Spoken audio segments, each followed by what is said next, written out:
International Criminal Court. I think it's interesting. This court still a bit.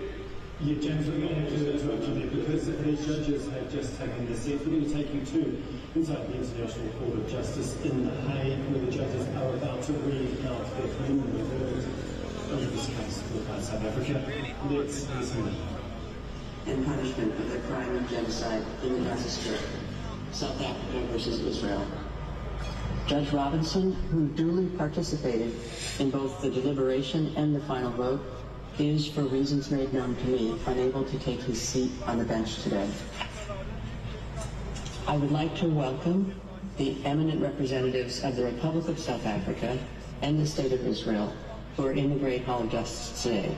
In particular, I recognize the presence of Her Excellency, Ms. Naledi Pandor, Minister of International Relations and Cooperation of the Republic of South Africa.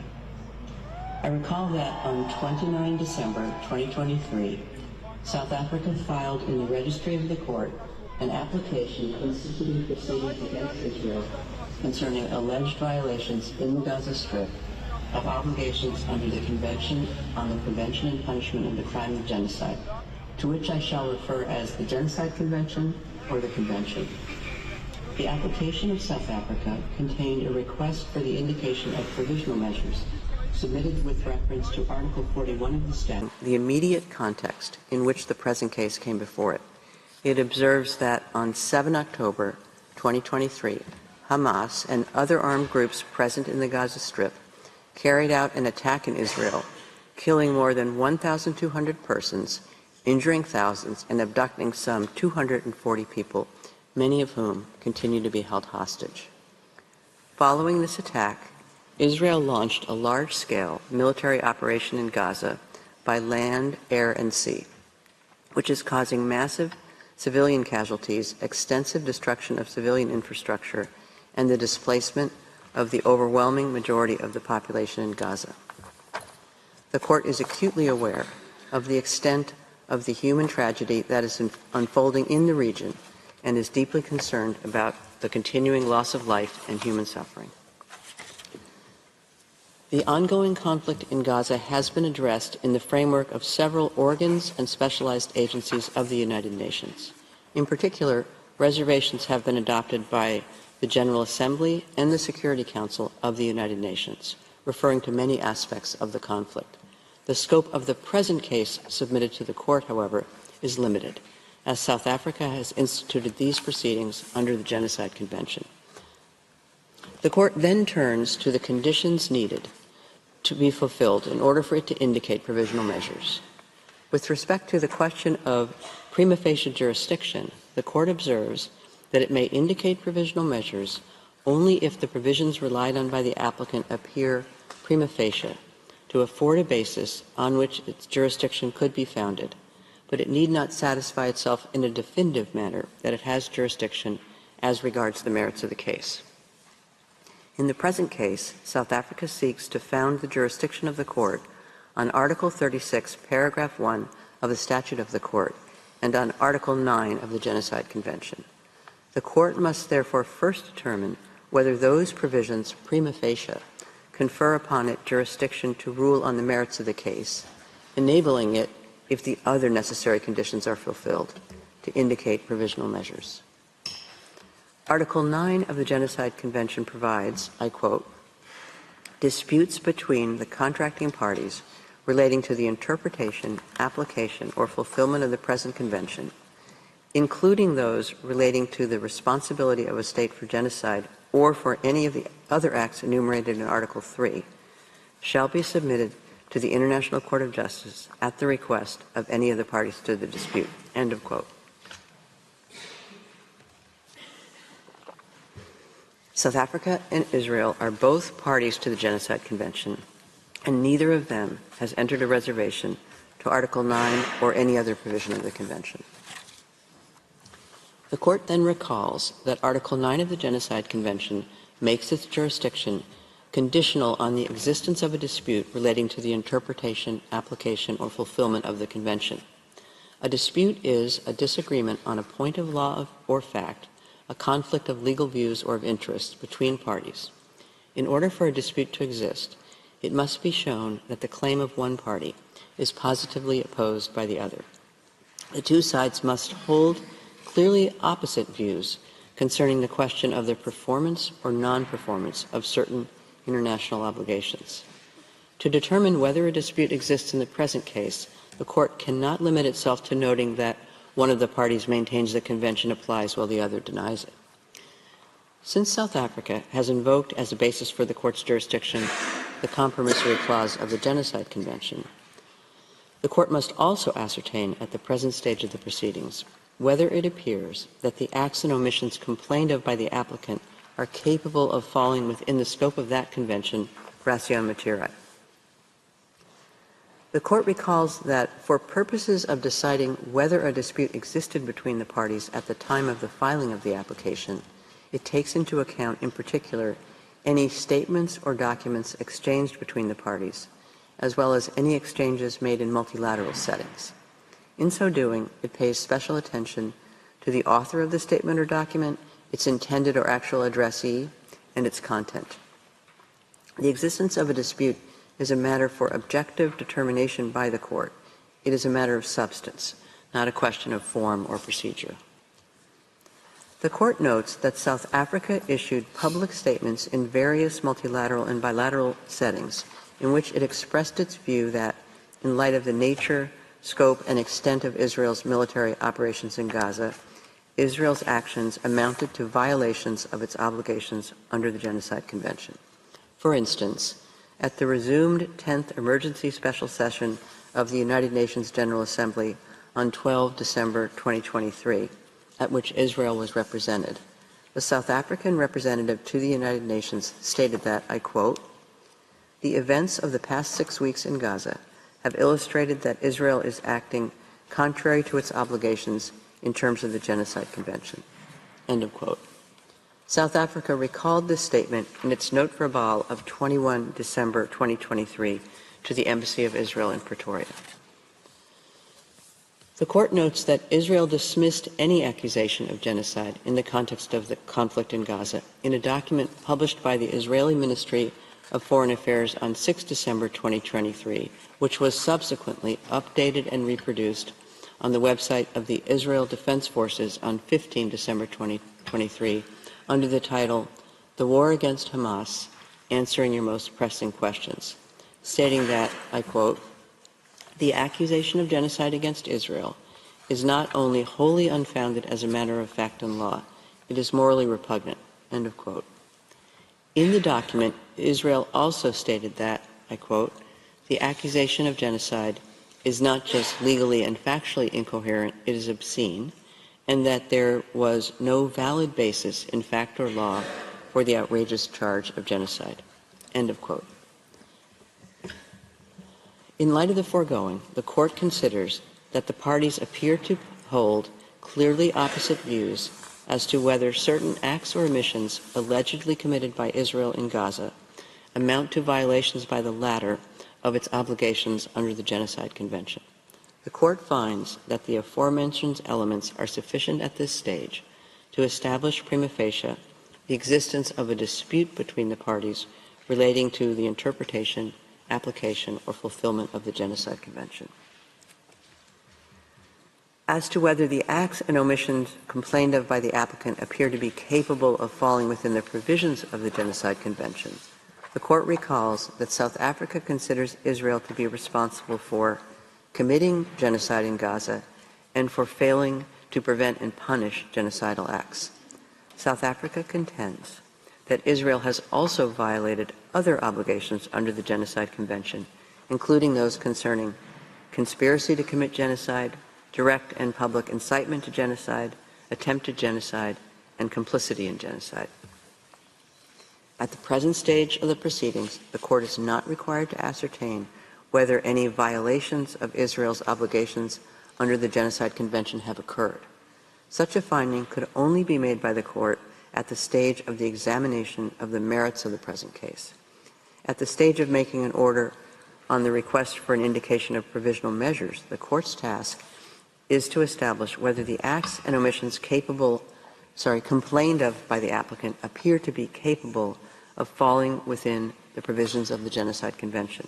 In the Court's view, at least some of the acts and omissions alleged by South Africa to have been committed by Israel in Gaza appear to be capable of falling within the provisions of the Convention. In light of the following, the Court concludes that, prima facie, it has jurisdiction pursuant to Article 9 of the Convention to entertain the case. Given this conclusion, the Court considers that it cannot accede to Israel's request that the case be removed from the general list. The Court turns next to the question of standing of South Africa. Court notes that the respondent did not challenge the standing of the applicant in the present proceedings.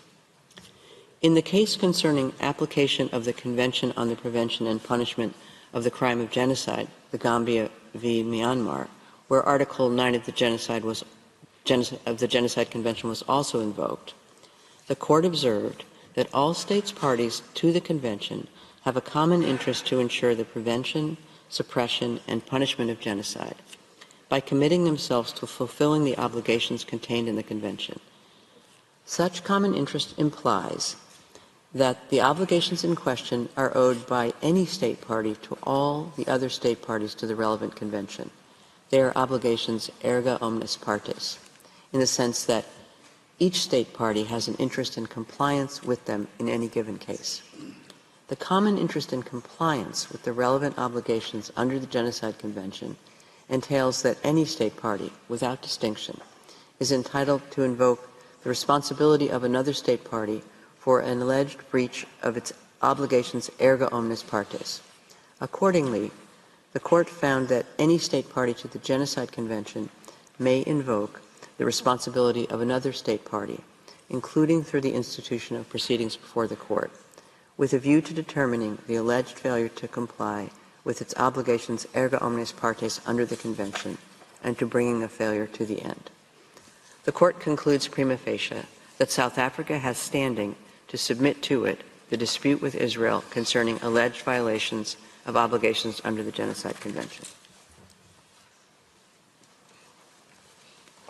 The Court then turns to the question of the rights whose protection is sought and the link between such rights and the measures requested. It recalls that its power to indicate provisional measures under Article 41 of the statute has as its object the preservation of the respective rights claimed by the parties in a case, pending its decision on the merits thereof. It follows that the court must be concerned to preserve by such measures the rights which may subsequently be adjudged by it to belong to either party. Therefore, the court may exercise this power only if it is satisfied that the rights asserted by the party requesting such measures are at least plausible. At this stage of the proceedings, however, the court is not called upon to determine definitively whether the rights which South Africa wishes to seek protected exist. It need only decide whether the rights claimed by South Africa and for which it seeks protection are plausible. Moreover, a link must exist between the rights whose protection is sought and the provisional measures being requested. The court recalls that in accordance with Article 1 of the Convention, all states parties thereto have undertaken to prevent and to punish the crime of genocide. Article 2 provides that, I quote, "Genocide means any of the following acts committed with an intent to destroy in whole or in part a national, ethnical, racial, or religious group as such. A, killing members of the group. B, causing serious bodily or mental harm to members of the group. C, deliberately inflicting on the group conditions of life calculated to bring about its physical destruction in whole or in part. D, imposing measures intended to prevent births within the group.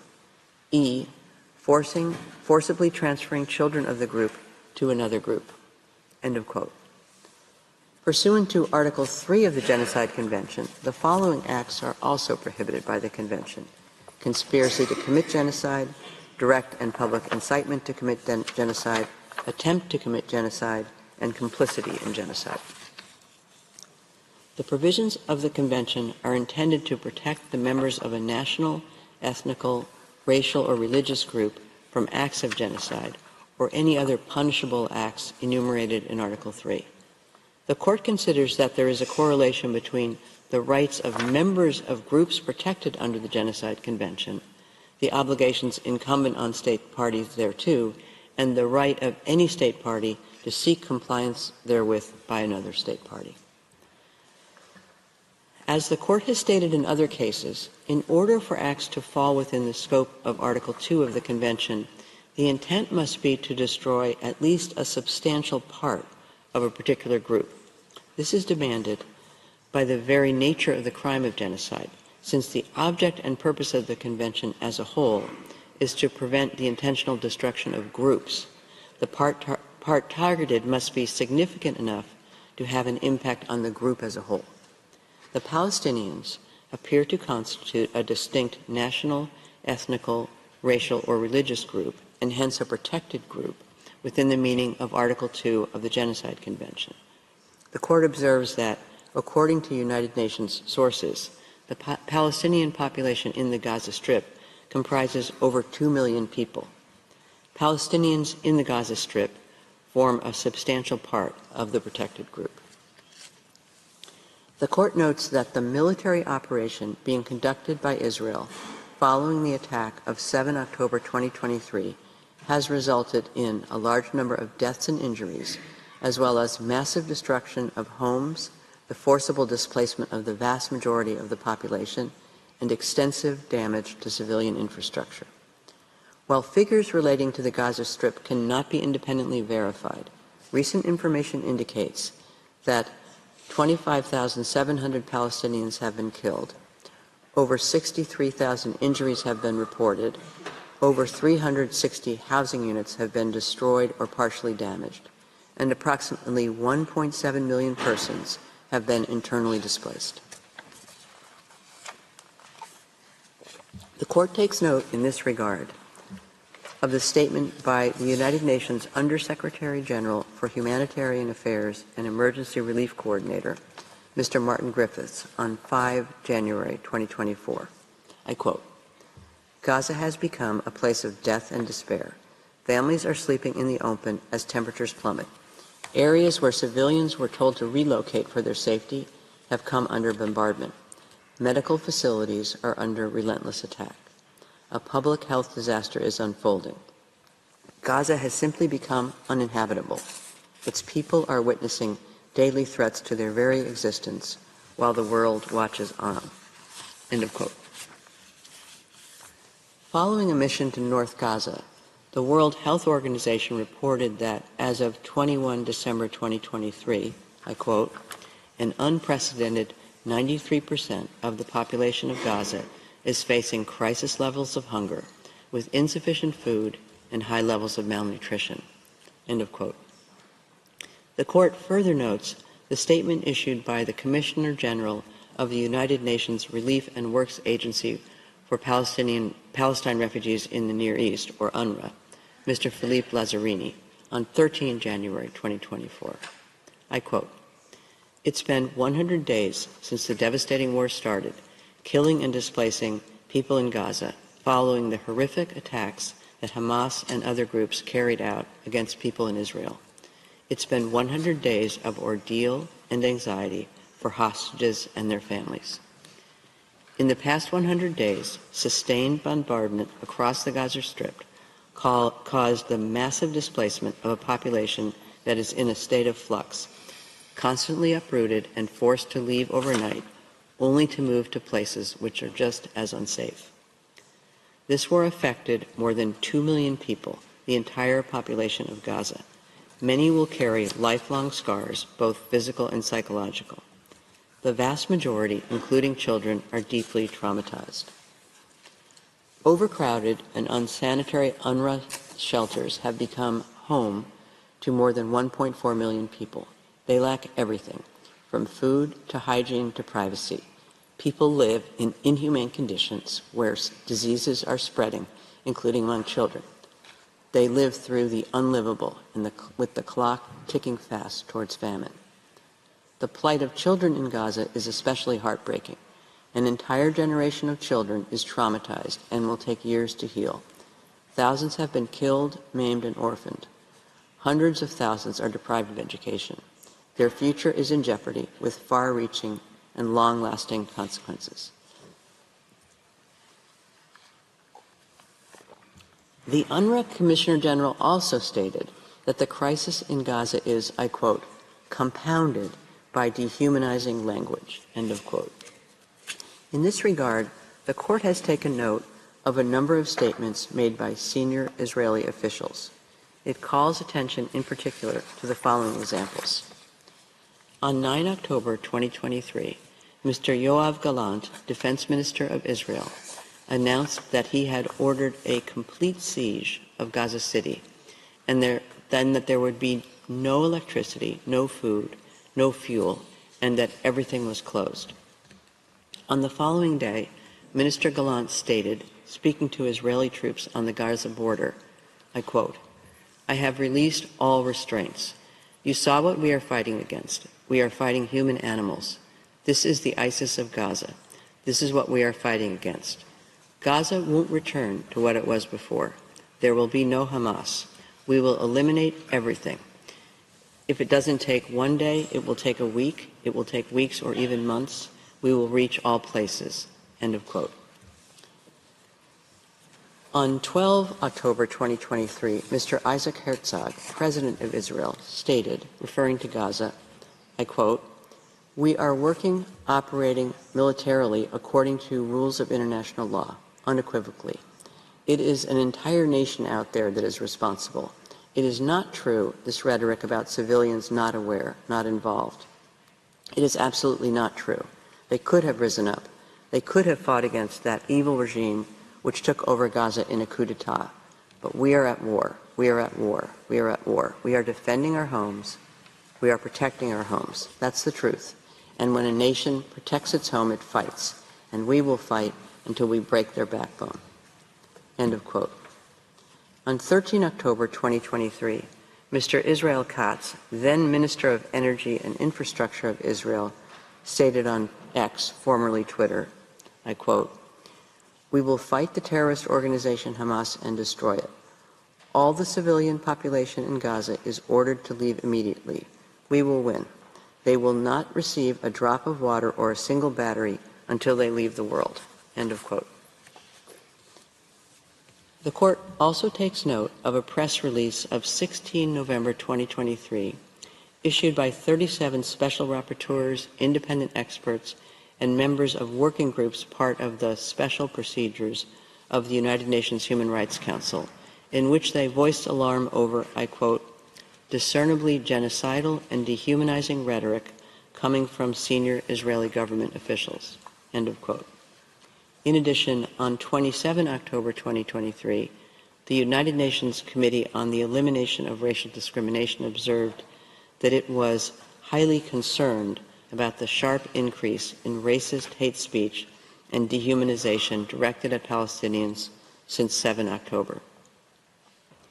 In the Court's view, the aforementioned facts and circumstances are sufficient to conclude that at least some of the rights claimed by South Africa and for which it is seeking protection are plausible. This is the case with respect to the right of Palestinians in Gaza to be protected from acts of genocide and related prohibited acts identified in Article 3, and the right of South Africa to seek Israel's compliance with the latter's obligations under the Convention. The Court then turns to the condition of the link between the plausible rights claimed by South Africa and the provisional measures requested.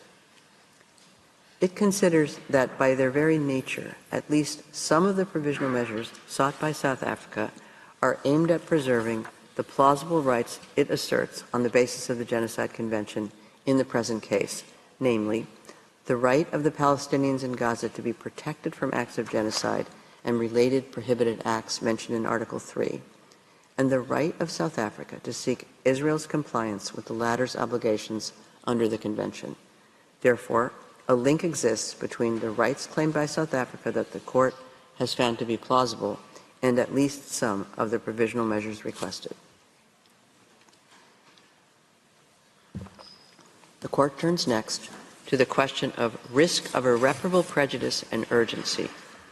It notes that, pursuant to Article 41 of its statute, it has the power to indicate provisional measures when irreparable prejudice could be caused to rights which are the subject of judicial proceedings, or when the alleged disregard of such rights might entail irreparable consequences. However, the power of the Court to indicate provisional measures will only be exercised if there is urgency in the sense that there is a real and imminent risk that irreparable prejudice will be caused to the rights claimed before the Court gives its final decisions. The condition of urgency is met when the acts susceptible of causing irreparable prejudice can occur at any moment before the Court makes the final decision in the case. The Court must therefore consider whether such a risk exists at this stage of the proceedings. The Court is not called upon for purposes of its decision on the request for the indication of provisional measures to establish the existence of breaches of obligations under the Genocide Convention, but to determine whether the circumstances require the indication of provisional measures for the protection of rights under that instrument. As already noted, the Court cannot at this stage make definitive findings of fact, and the right of each party to submit arguments with respect to the merits remains unaffected by the Court's decision on the request for the indication of provisional measures. The Court recalls that, as underlined in General Assembly Resolution 96-1 of 11 December 1946, I quote, "Genocide is a denial of the right of existence of entire human groups, as homicide is the denial of the right to live of individual human beings. Such denial of the right of existence shocks the conscience of mankind, results in great losses to humanity in the form of cultural and other contributions represented by these human groups, and is contrary to moral law and to the spirit and aims of the United Nations." End of quote. In view of the fundamental values sought to be protected by the Genocide Convention, the Court considers that the plausible rights in question in this proceeding, namely, the right of Palestinians in the Gaza Strip to be protected from acts of genocide and related prohibited acts identified in Article 3 of the Genocide Convention, and the right of South Africa to seek Israel's compliance with the latter's obligation under the Convention, are of such a nature that prejudice to them is capable of causing irreparable harm. During the ongoing conflict, Senior United Nations officials have repeatedly called attention to the risk of further deterioration of conditions in the Gaza Strip. The Court takes note, for instance, of the letter dated 6 December 2023, whereby the Secretary General of the United Nations brought the following information to the attention of the Security Council. I quote, "The healthcare system in Gaza is collapsing. Nowhere is safe in Gaza.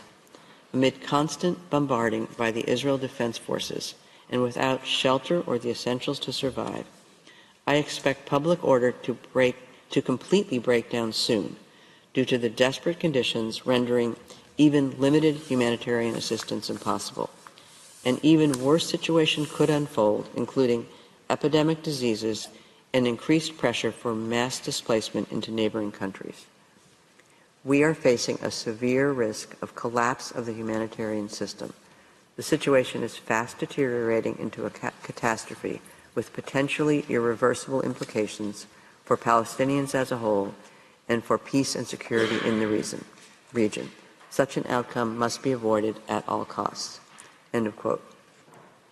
On 5 January 2024, the Secretary General wrote again to the Security Council, providing an update on the situation in the Gaza Strip and observing that, I quote, "Sadly, devastating levels of death and destruction continue." End of quote. The Court also takes note of the 17 January 2024 statement issued by the UNRWA Commissioner General upon return from his 4th visit to the Gaza Strip since the beginning of the current conflict in Gaza. I quote, "Every time I visit Gaza, I witness how people have sunk further into despair, with the struggle for survival consuming every hour." End of quote. The Court considers that the civilian population in the Gaza Strip remains extremely vulnerable. It recalls that the military operation conducted by Israel after 7 October 2023 has resulted inter alia in tens of thousands of deaths and injuries and the destruction of homes, schools, medical facilities, and other vital infrastructure, as well as displacement on a massive scale. The Court notes that the operation is ongoing and that the Prime Minister of Israel announced on 18 January 2024 that the war, I quote, "will take many more long months." End of quote. At present, many Palestinians in the Gaza Strip have no access to the most basic foodstuffs, potable water, electricity, essential medicines, or heating. The World Health Organization has estimated that 15% of the women giving birth in Gaza Strip are likely to experience complications and indicates that maternal and newborn death rates are expected to increase due to the lack of access to medical care. In these circumstances, the Court considers that the catastrophic humanitarian situation in the Gaza Strip is at serious risk of deteriorating further before the Court renders its final judgment.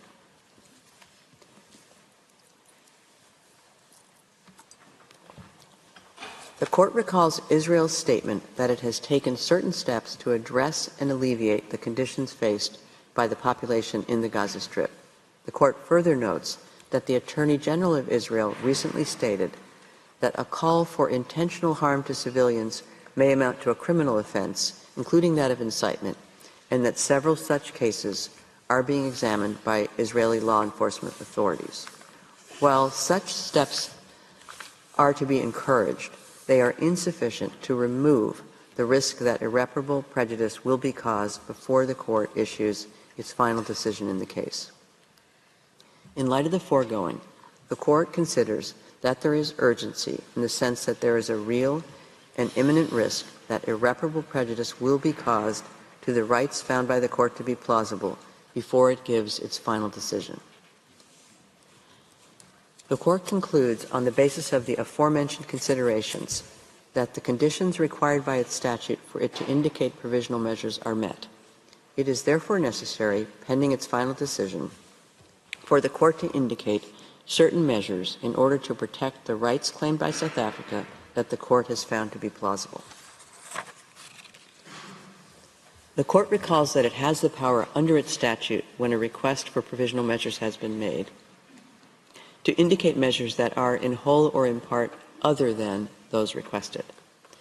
In the present case, having considered the terms of the provisional measures requested by South Africa and the circumstances of the case, the Court finds that the measures indicated need not be identical to those requested.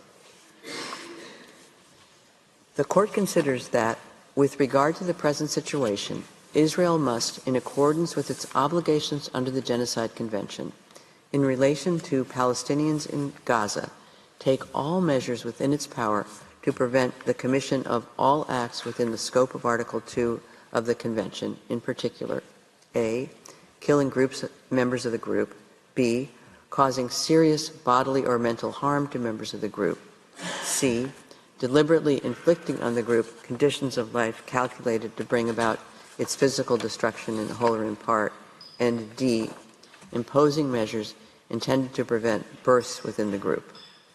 The Court recalls that these acts fall within the scope of Article 2 of the Convention when they are committed with the intent to destroy in whole or in part the group as such. The Court further considers that Israel must ensure with immediate effect that its military forces do not commit any of the aforementioned acts. The Court is also of the view that Israel must take measures within its power to prevent and punish the direct and public incitement to commit genocide in relation to the members of the Palestinian group in the Gaza Strip. The Court further considers that Israel must take immediate and effective measures to enable the provision of urgently needed basic services and humanitarian assistance to address the adverse conditions of life faced by Palestinians in the Gaza Strip. Israel must also take effective measures to prevent the destruction and ensure the preservation of evidence related to allegations of acts within the scope of Article 2 and Article 3 of the Genocide Convention against members of the Palestinian group in the Gaza Strip. Regarding the provisional measure requested by South Africa that Israel must submit a report to the Court on all measures taken to give effect to the order, the Court recalls that it has the power, reflected in Article 78 of the Rules of Court, to request the parties to provide information on any matter connected with the implementation of any provisional measures it has indicated. In view of the specific provisional measures it has decided to indicate, the Court considers that Israel must submit a report to the Court on all measures taken to give effect to this order within 1 month as from the date of this order. The report so provided shall then be communicated to South Africa, which shall be given the opportunity to submit to the Court its comments thereon. The Court recalls that its orders on provisional measures under Article 41 of the statute have binding effect and thus create international legal obligations for any party to whom the provisional measures are addressed.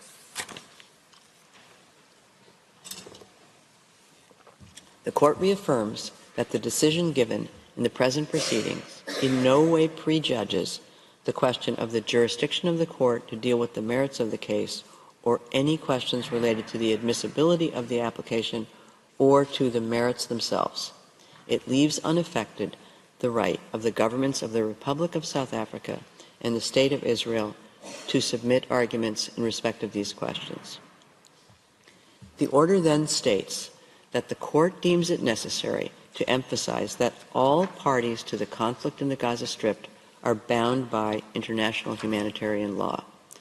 It is gravely concerned about the fate of the hostages abducted during the attack in Israel on 7 October 2023 and held since then by Hamas and other armed groups, and calls for their immediate and unconditional release. I shall now read out the operative part of the order. For these reasons, the Court indicates the following provisional measures. 1. By 15 votes to 2, the State of Israel shall, in accordance with its obligations under the Convention on the Prevention and Punishment of the Crime of Genocide in relation to the Palestinians in Gaza, take all measures within its power to prevent the commission of all acts within the scope of Article 2 of the Convention, in particular, A, killing members of the group, B, causing serious bodily or mental harm to members of the group, C, deliberately inflicting on the group conditions of life calculated to bring about its physical destruction in whole or in part, and D, imposing measures intended to prevent births within the group. In favor, President Donahue, Vice President Gevorgian, Judges Tomka, Abraham, Benuna, Youssef, Shway, Bandari, Robinson, Salam, Iwasawa, Nolte, Charlesworth, Brandt, Judge Ad hoc Moseneke.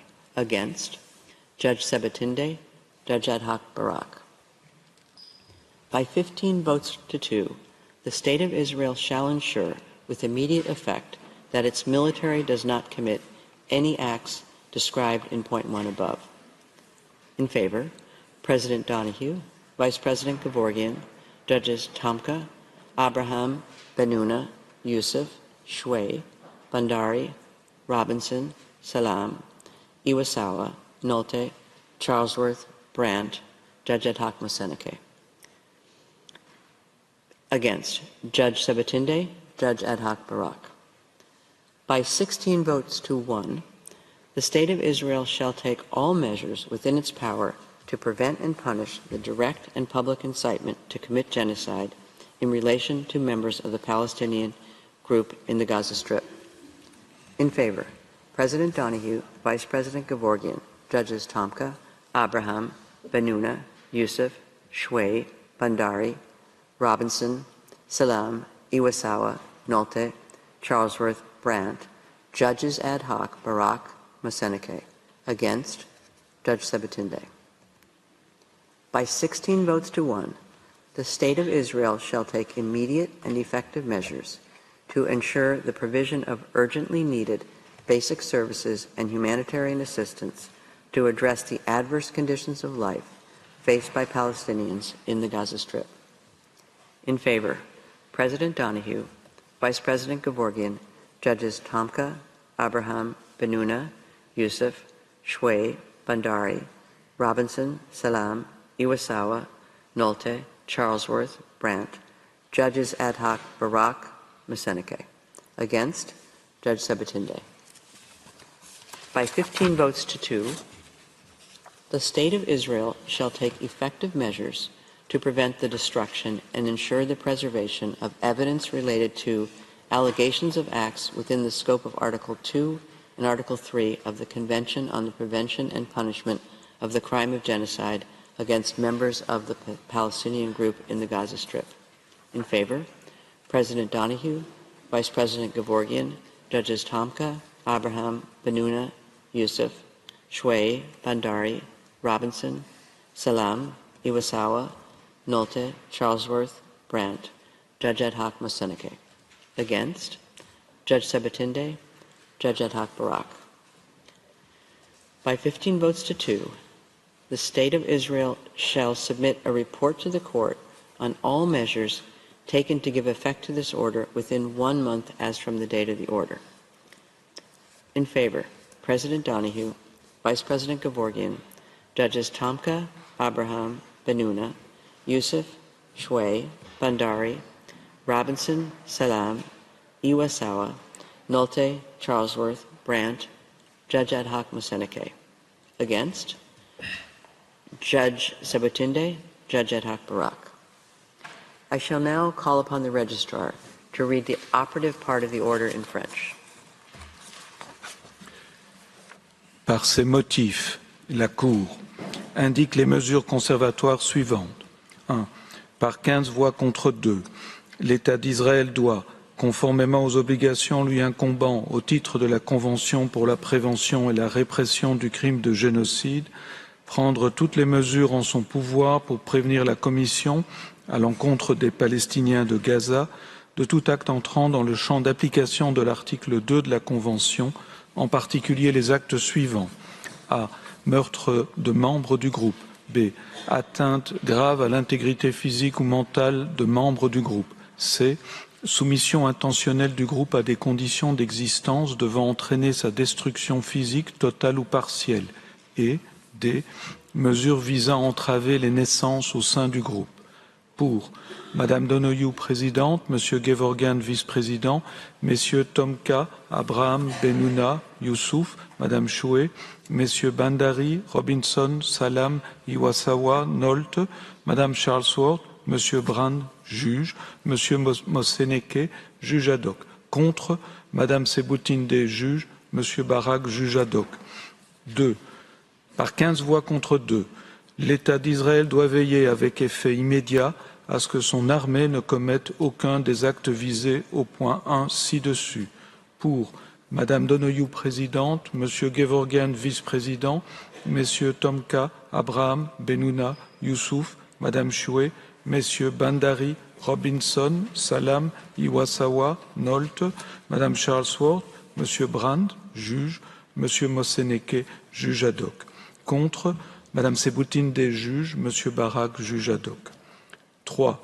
Par 16 voix contre 1, l'État d'Israël doit prendre toutes les mesures en son pouvoir pour prévenir et punir l'incitation directe et publique à commettre le génocide à l'encontre des membres du groupe des Palestiniens de la bande de Gaza.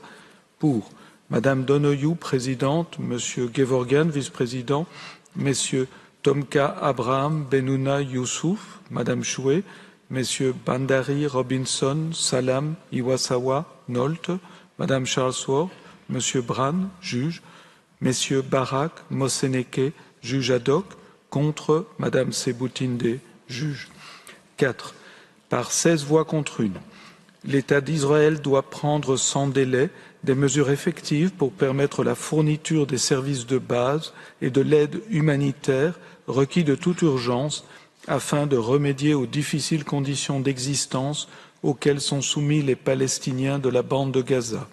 Pour Madame Donoghue, présidente, Monsieur Gevorgyan, vice-président, Messieurs Tomka, Abraham, Benouna, Youssouf, Madame Choué, Messieurs Bandari, Robinson, Salam, Iwasawa, Nolte, Madame Charlesworth, Monsieur Brand, juge, Messieurs Barak, Moseneke, juge ad hoc. Contre, Madame Sebutinde, juge. 5. Par 15 voix contre 2, l'État d'Israël doit prendre des mesures effectives pour prévenir la destruction et assurer la conservation des éléments de preuve relatifs aux allégations d'actes entrant dans le champ d'application des articles 2 et 3 de la Convention pour la prévention et la répression du crime de génocide commis contre les membres du groupe des Palestiniens de la bande de Gaza. Pour Madame Donoghue, présidente, Monsieur Gevorgyan, vice-président, Messieurs Tomka, Abraham, Benouna, Youssouf, Madame Choué, Messieurs Bandari, Robinson, Salam, Iwasawa, Nolte, Madame Charlesworth, Monsieur Brand, juge, Monsieur Moseneke, juge ad hoc, contre, Madame Sebutinde, juge, Monsieur Barak, juge ad hoc. 6. Par 15 voix contre 2, l'État d'Israël doit soumettre à la Cour un rapport sur l'ensemble des mesures qu'il aura prises pour donner effet à la présente ordonnance dans un délai d'1 mois à compter de la date de celle-ci. Pour Madame Donoghue, présidente, Monsieur Gevorgyan, vice-président, Messieurs Tomka, Abraham, Benouna, Youssouf, Madame Choué, Messieurs Bandari, Robinson, Salam, Iwasawa, Nolte, Madame Charlesworth, Monsieur Brand, juge, Monsieur Moseneke, juge ad hoc. Contre, Madame Sebutinde, juge, Monsieur Barak, juge ad hoc. Judge Choué appends a declaration to the order of the court. Judge Sebutinde appends a dissenting opinion to the order of the court. Judges Bandari and Nolte append declarations to the order of the court. Judge Ad hoc Barak appends a separate opinion to the order of the court. The text of the court will be available from today in typescript. It will be available shortly on the court's website. The printed text will be available in due course. As the court has no further business before it today, I declare the sitting closed.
Palestine will be free! Palestine will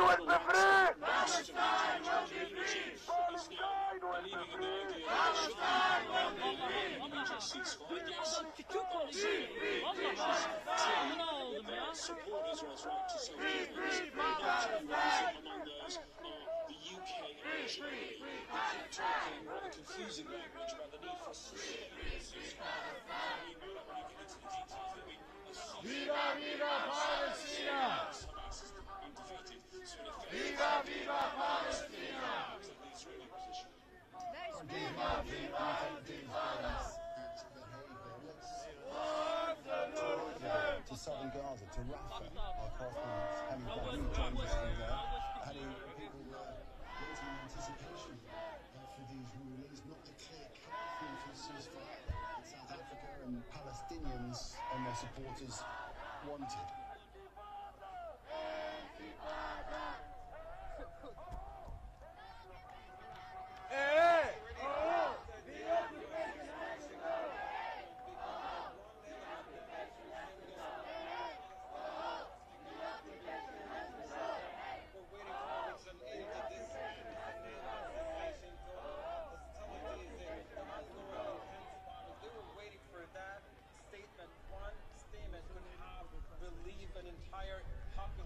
Largely displaced and more profoundly traumatized as the bombing continues across the Gaza Strip. To the time the statement was read, there was still bombing going on in the city of Khan Yunis and the northern part. That one element that everybody waited for.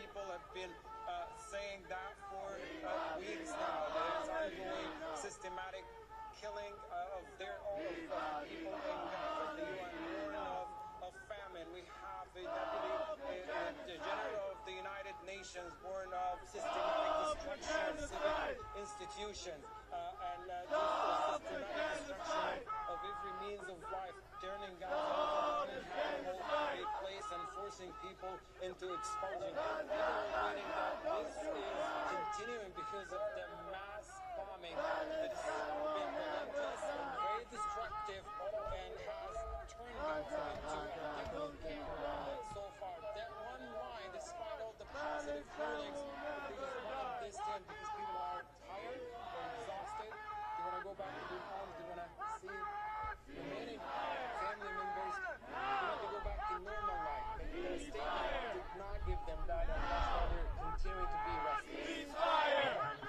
No! In southern Gaza. Ceasefire now! Ceasefire now! Ceasefire now!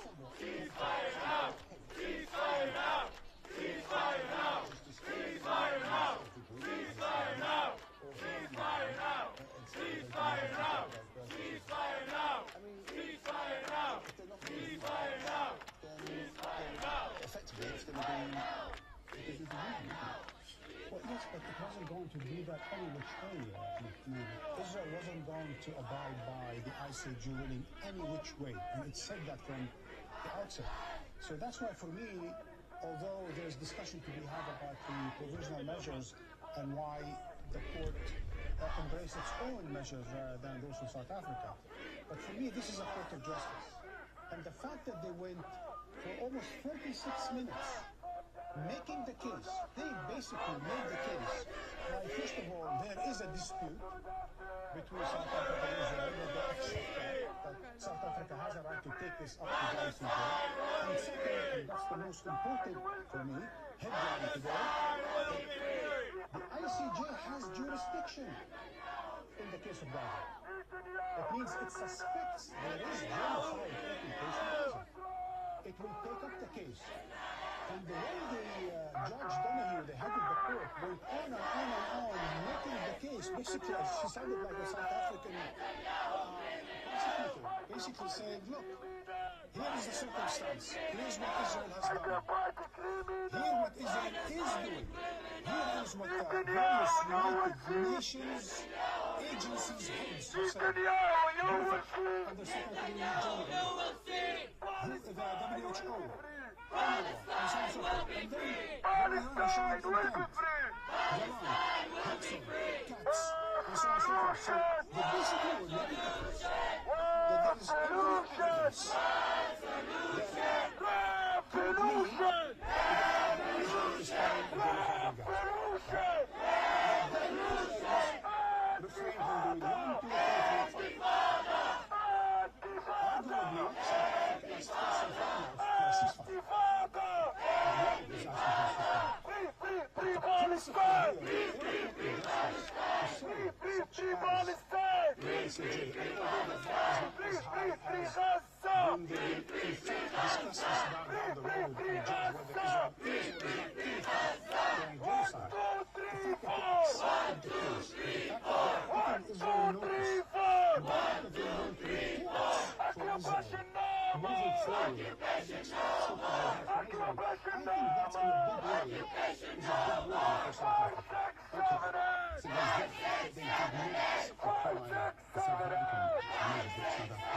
Suggesting a whole number of things that Palestine will be free, especially on the fact that Netanyahu, you will see, Palestine will be free, that they should allow for Palestine will be free. This is a making to shut intelligence on people. I am saddened by the fact that there is no ceasefire, but I am not saddened because I know Israel is not going to carry on with that ceasefire. We have this conversation about the official implications for it. We know that the Palestinian was not the occupation of the ceasefire. The fact here is that the United States the UK, Germany, and other countries who supported Israel in the last 2 months unconditionally, we have to look in the mirror and reconsider the decision because the power of the land, the power of the world, the power of the United Nations have taken up the case of genocide against Israel through its actions the past 3 years. That, the principle of it, that it will take and then it will put Israel on notice and demand of it a number of things. What do you want? When do you want it? What do you want? Ceasefire! When do you want it? Now! Ceasefire now! Ceasefire now! Ceasefire now! Ceasefire now! Ceasefire now! Ceasefire now! Ceasefire now! Ceasefire now! Ceasefire now! Ceasefire now! Ceasefire now! Ceasefire now! Ceasefire now! Ceasefire now! Ceasefire now! Ceasefire now! Free, free Palestine! Free, free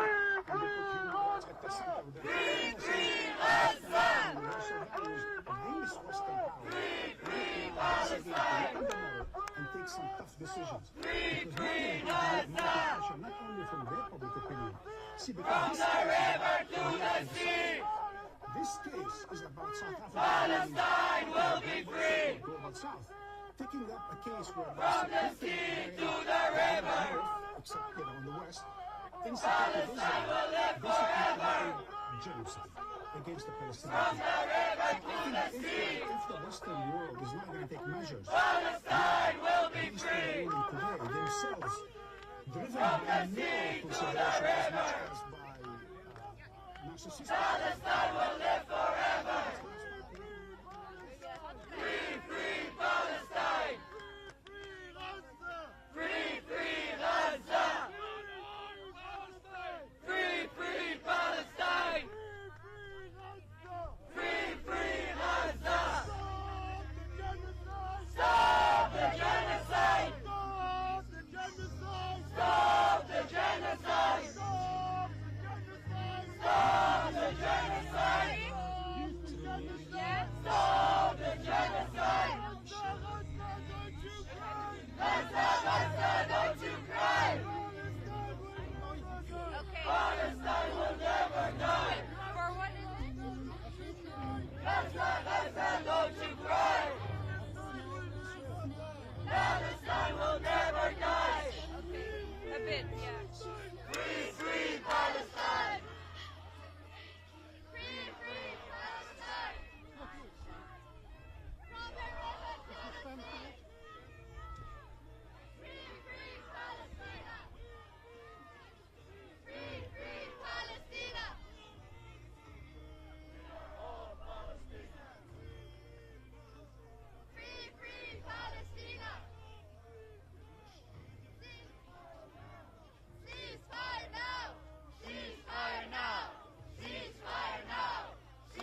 genocide.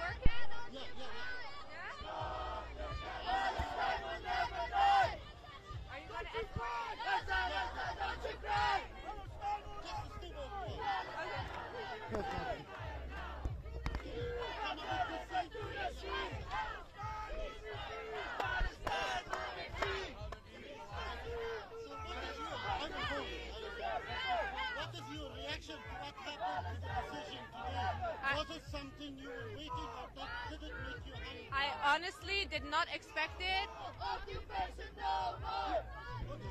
I honestly did not expect it because I know how Israel stands in front of Europe and the West. So I did not expect it at all, but I'm very happy with the result. And I don't think there's any denial anymore for the fact that it's a genocide that's happening. 25,000 people already died. They're under inhuman conditions. There's no denying that, and I think that the whole world saw it right now.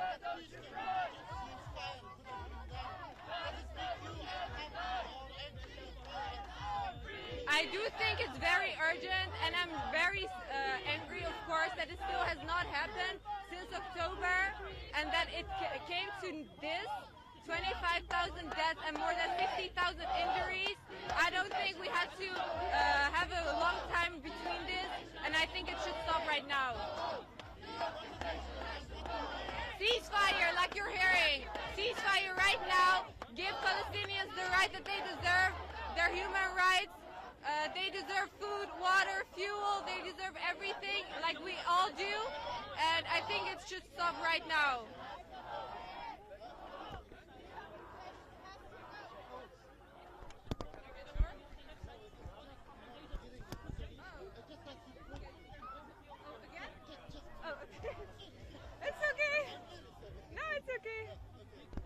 But is the camera not working or is the microphone not working? Oh, it's working now. I am very happy about what I heard. I think it's a step forward for a ceasefire that we're all demanding right now. I think by step we'll come where we want to be, even though it's already too late, in my opinion. There are already 25,000 deaths and 60,000 injured people, and it is not stopping. It's continuing every day. So, yeah, I think it's very important. Yeah, of course it makes me upset that there's still no ceasefire now, but I think it's a step forward, and I really hope that a ceasefire will be there as soon as possible.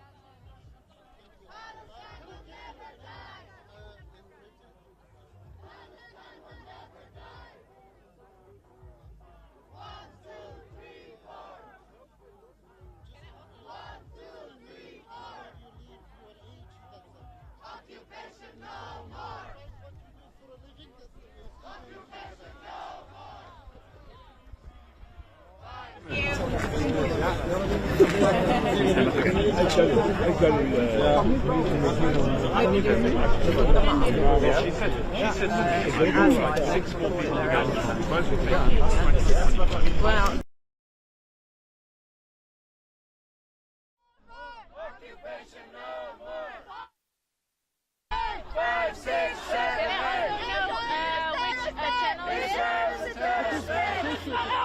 It didn't help that person used it.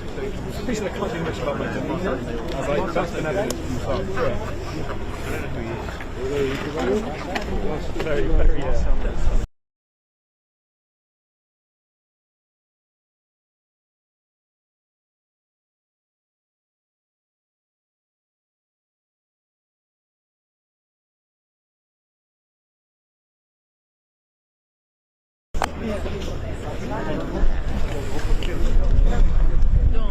I don't see why I can't just have one of that goes.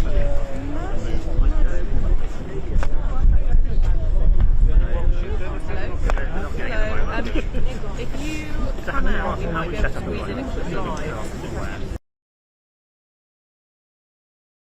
1, 2, 3, 4. Occupation no more. Occupation no more. 5, 6, 7, 8. 5, 6, 7, 8.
move the microphone in front of Jane, so Jane will step into the shot and react to what they've said.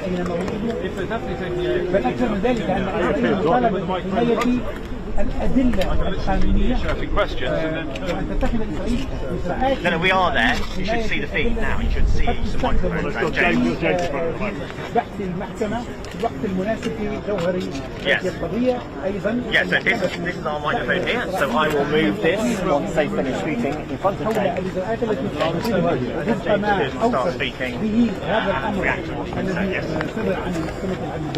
Okay, that's what we're going to do. Yes, I am, but the microphone is up here for the Foreign Minister. This is committing genocide in Gaza.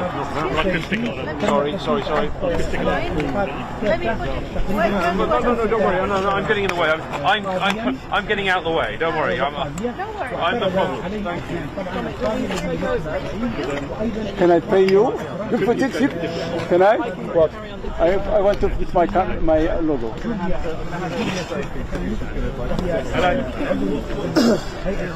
كيف بدي اربطها هيك نعمل هيك وخلاص. راح انا وياك غادي نجي. راح ندير. ما كنتش.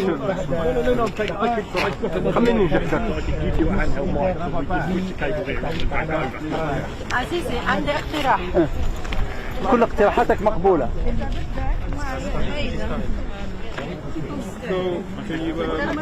على العصاية تبعك.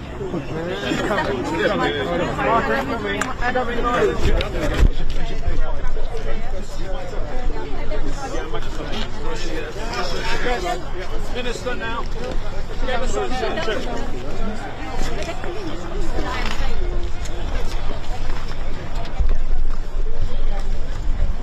Here, madam.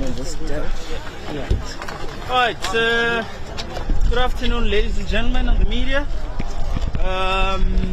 We've just come out of court, as you know. Do you want me to give you a minute? Are you alright? Yes, you are right. Okay. So we have the Minister of International Relations and Cooperation of South Africa, Dr. Naledi Pandor, who's going to speak to you. Director General of the Foreign Ministry at home, Mr. Zain Dango. Omar, yeah, I'm sure you know him. So the Minister is going to speak, and then Omar is going to speak as well. DG will take questions. You all ready? Yes. Good to go. Minister, over to you. My name is Naledi Pandor, and I'm the South African Minister of International Relations and Cooperation. I wish to begin by thanking the judges of the International Court of Justice for dealing with this matter expeditiously. Given the urgency of the need to protect innocent civilians in Palestine and to ensure that the harm that South Africa has referred to in the case it brought before the ICJ, that harm is addressed and that people's lives are saved. The saving of life is not merely with respect to having a ceasefire, it's to ensuring that humanitarian aid is provided to those who need support, as well as ensuring that the State of Israel, which is currently the occupier and administrator in Palestine, provides the necessary basic services that the residents of Gaza and the West Bank require. This case was very much about international bodies ensuring that they exercise their responsibility to protect us all as global citizens. All member states of the United Nations have attached their signatures to a range of instruments, but when lives are threatened, these instruments are not brought to bear. And South Africa had the view that we could not stand idly by and continue to observe the killing of thousands of Palestinian citizens who had no role in the awful act of hostage taking and killing that was done by Hamas.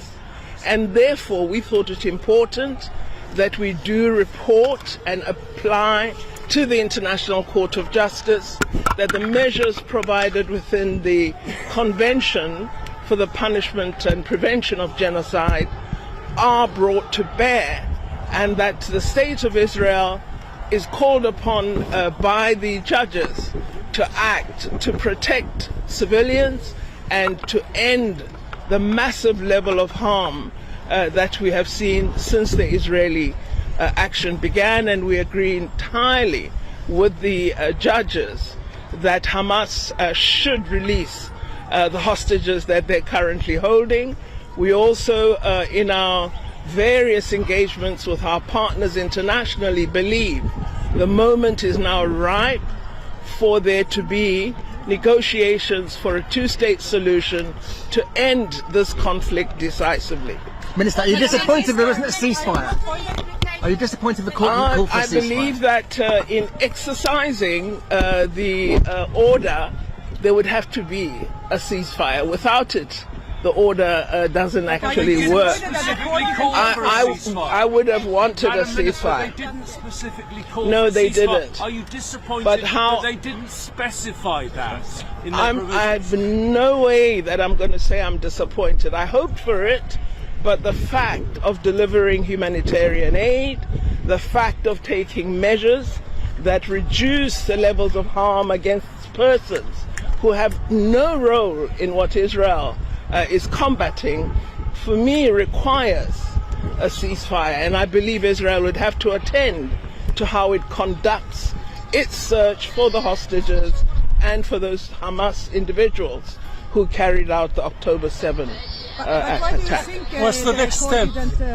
Take your appeal for a ceasefire? Why? I believe that the court judgment needs to be read very, very carefully. They've given very, very direct instructions. We are satisfied that the provisional measures that we sought to be addressed would be addressed by the court. And I believe if you read the convention very carefully, the matter of how a war or conflict is conducted is not elaborated. I would have wanted that the word cessation is included in the judgment. But I am satisfied with the directives that have been given, and in particular, I was concerned as the president of the court was reading the order that reference wasn't being made to a report, because the reporting is absolutely imperative. The monitoring of action in terms of the order is vital. And so for the fact that a monthly report, a report within 1 month of this date, has been ordered is, I believe, very significant. What do you say to Germany and the United States who have called this case meritless? Well, the fact that the court says, remember that today we're not deciding about the allegation of genocide. What we're dealing with are the provisional measures. It's clear that the court does say circumstances exist where it is plausible that genocidal acts have been committed. This, of course, means once the merit case is addressed, and if the finding is that there has been genocide, those states that have aided and abetted become a party to commission of an infringement in terms of the convention. Do you think Israel will conform to the orders laid down by the court today? I've never really been hopeful about Israel, but Israel has very powerful friends who I hope will advise Israel that they should act Minister, what does in it say terms about of Israel, would you say? What does it say about Israel as a country and a government and a military? I think that's for you and the public to decide. What we've said is, here's an international instrument, let us bring it into operation, and let's stop being observers of significant harm. Let's act, and South Africa has acted. And what the court has actually indicated is that this convention is being brought to life in a very practical way. And I now think what we want is that the member states of the United Nations must oversee the process and ensure that we create a basis for a global community in which a resort to arms is no longer easy. A resort to abuse is no longer easy. And that more effort is now directed toward negotiation and towards seeking peaceful means of ending conflict. And do you think Hamas Madam is Foreign behaving Minister, what are genocidally? the relations with Israel? Well, as far as I understand the convention, states are members, states are signatories, and you bring actions with reference to states, not to particular groups. But has Hamas behaved genocidally? Even outside Well, I believe that what has been done by Hamas is certainly caused great harm, and I do think that the hostages should be freed, and that's what we must focus on. Madam Minister, Okay, do you believe that so- the decision of the court will help, let's say, in solving the problem of the Israeli aggression against the Palestinians today, and in the short term maybe can help finding a political solution to the conflict between the Palestinian people and the Israeli occupation? Well, my hope is that we will begin to move toward a process where substantively a two-state solution is being discussed. The people of Palestine have suffered harm for many, many decades. I don't believe it will end today or tomorrow. But what we've done is a very clear signal has been sent by the court. And it's now a test for the government and people of Israel as to whether they will act in a manner that says all of us must respect international law. What are the implications for international law? Hello. Well, if Israel acts in accord with it, I think the implications are for a future hopeful world. Should it not, then essentially we are opening up room for all abusers in many conflicts throughout the world. And I think we'll be setting a terrible, terrible precedent. So what we should do, what all of us should do, is call on Israel to act in terms of the But will you decision. sever ties with Israel, or are you preserving ties with Israel? I don't think it's a matter of South Africa and Israel here. The real issue, all your questions are about Israel, but the real issue is the people of Palestine who are being killed every day. The people of Palestine who are sleeping in the cold. The people of Palestine who are denied food, water and energy. That is the critical issue that all of us should focus upon. And on that note, we're going to ask the Vice Foreign Minister of...